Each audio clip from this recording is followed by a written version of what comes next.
A light magnitude 3.0 earthquake hit 16.7 kilometers, 10 miles, away from Bigadic, Balikesir, Turkey, in the early morning of Monday, August 18, 2025 at 4:10 a.m. local time. Europe, Istanbul GMT +3. The quake had a very shallow depth of 5.1 kilometers, 3.2 miles, and was not felt, or at least not reported so. First to report, KOERIRETMC after 7 minutes.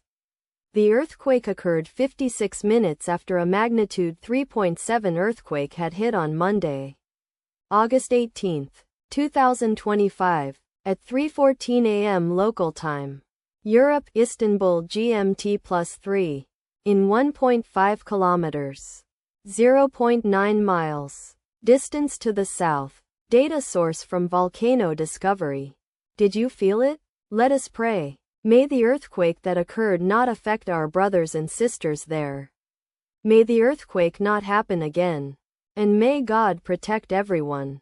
Amen.